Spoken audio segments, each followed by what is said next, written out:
When societies slide into authoritarianism, people like to imagine a world divided in two, heroes and villains. But history is messier than that. In Nazi Germany, by the end of the war, only around 10% of the German population had joined the Nazi Party, not even close to a majority. And yet, it was enough to reshape an entire society. At the same time, in places like occupied France, only about 1 to 3% of people joined organized resistance movements, a tiny minority who helped change history. And that leaves the largest group of all.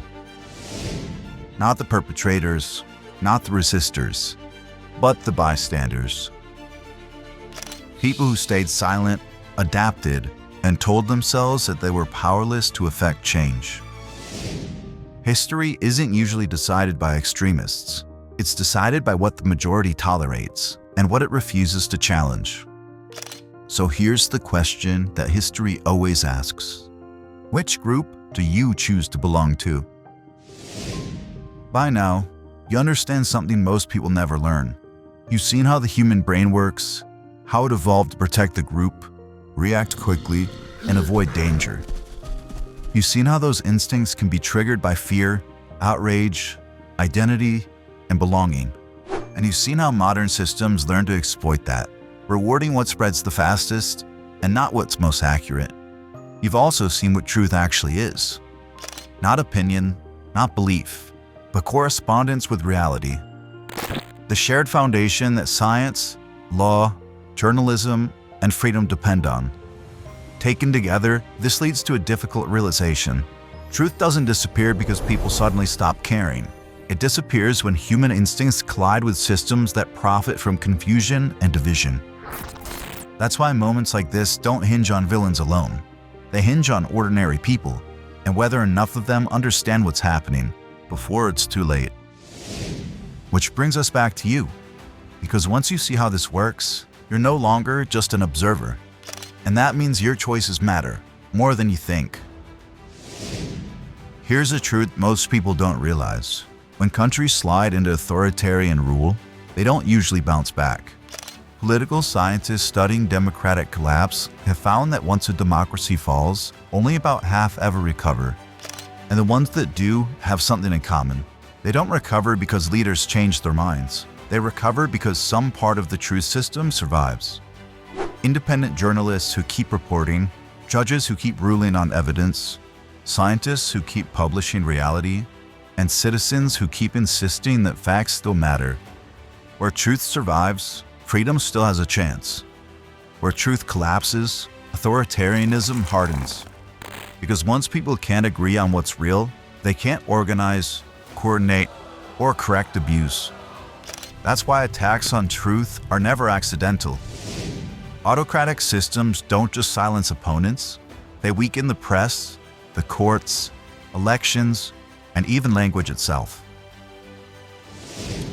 They don't do this all at once, but steadily over time, until silence feels safer than speaking.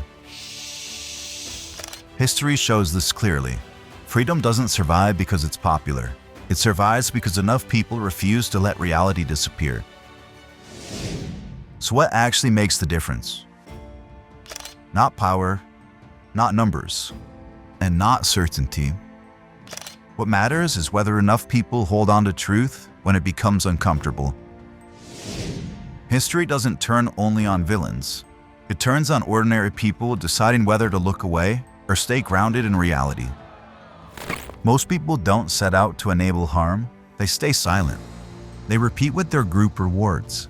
They only share what feels safe, and slowly, the space for truth shrinks. Before he died in prison, Russian dissident Alexei Navalny put it plainly. The only thing necessary for the triumph of evil is for good people to do nothing, especially when they know what's true. Here's what history shows again and again. Freedom is never protected by the loudest voices, and it's rarely destroyed by a small group of villains. It rises or falls based on what ordinary people do when the moment asks something of them. Most people don't have to be heroes. They don't have to lead movements or sacrifice everything. They just have to refuse one thing: silence. Freedom, it turns out, depends on people who refuse to be silent when they know the truth. It survives when people pass it on, defend it, share it, and use it.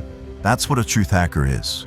Not someone with all the answers, but someone who slows the spread of lies, who checks before sharing, who speaks when it's easier not to do so, who helps keep reality intact, so freedom still has a place to stand. Democracy and freedom are not the default setting of this world. They never have been. They exist only where citizens choose to protect truth together. So if you're watching this, you're already a part of the smallest, most important group, the ones who didn't look away. Join us, use the tools, share what you learn, and bring others with you. Because whether truth survives, and whether freedom survives with it, now depends on people just like you.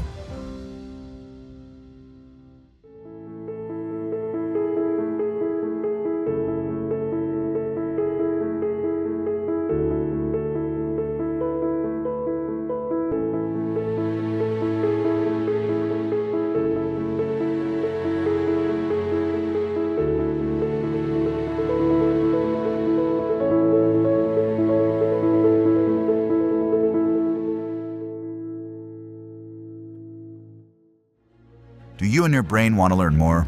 Then sign up for Truth Hackers and watch another video.